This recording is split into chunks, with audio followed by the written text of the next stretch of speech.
Why do I feel like I'm in a movie? What, were you raised in a barn? Good to know we have the same tastes.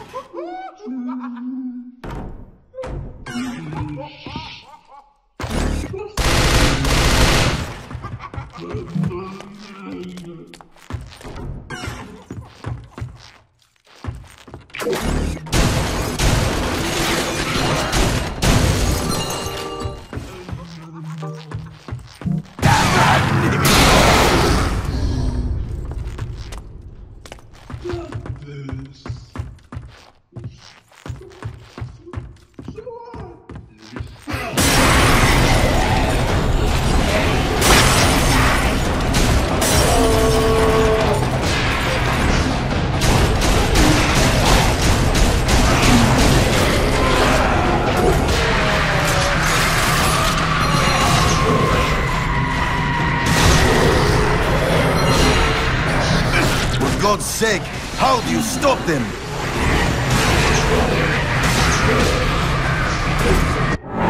Híjole!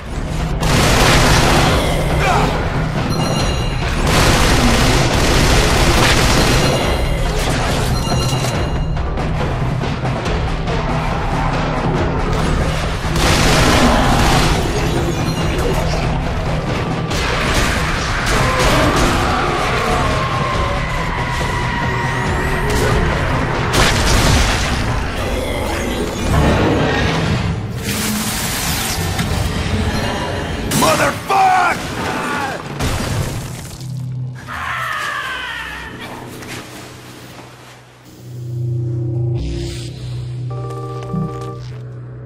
The legend of the Stinky Crow. Gaul, Gaul. For nearly 14 years, his mind had been soaring miles above. But Elliot Thomas was still stuck down on Earth in the boring town of Sinchester. Sinster. What? It's pronounced Sinster. How do you know? My cousin's from Sinster. Never mind, keep going.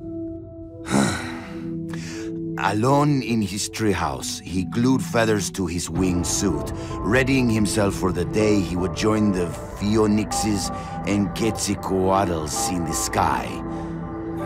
"Dinner time," cried his mother from their house across the yard.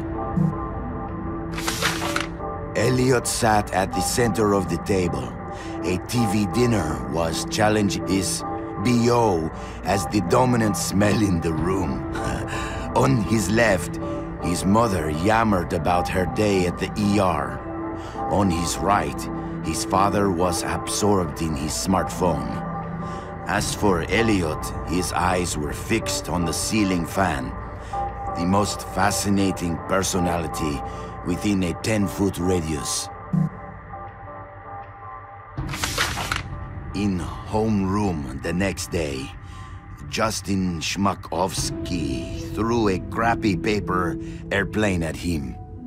Within seconds, Elliot had built a superior vessel. He stood up on his chair and swiftly launched the Papierflieger. What? At his unsuspecting enemy. Go, Papierflieger, go! Zoom, splort. The marvel of paper aviation lodged itself in Justin's tender eyeball. "Mr. Thomas," bellowed their teacher, "go to the principal's office." Later that day, Elliot was cooing quietly to himself as he bought a candy bar in the lobby. Casey Witchtits was smoking nearby and sneered at him. "You'll never fly, Stinky Crow," she laughed. "Why don't you go jack off to some bird porn? I bet you do more fapping than flapping." Hey, that's pretty good. "Fuck you!" screeched Elliot as he ran for the door. It was dark out by the time Elliot meandered home. On the sidewalk, he passed a gaunt man who stared at him intently, desperately even. Uh-oh, stranger danger. The man opened his mouth and said, Uviwa, Uviza! What the fuck?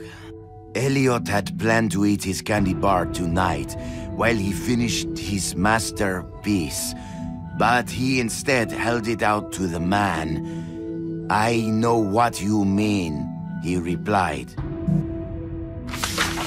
The schoolyard was packed the next morning as Elliot's classmates waited for first bell. Go, go! As one, the students turned toward the gate and saw Elliot dressed head to toe in his wingsuit.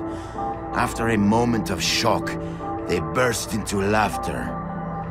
But they were already far below him. He swooped through their midst and into the school. Go, go!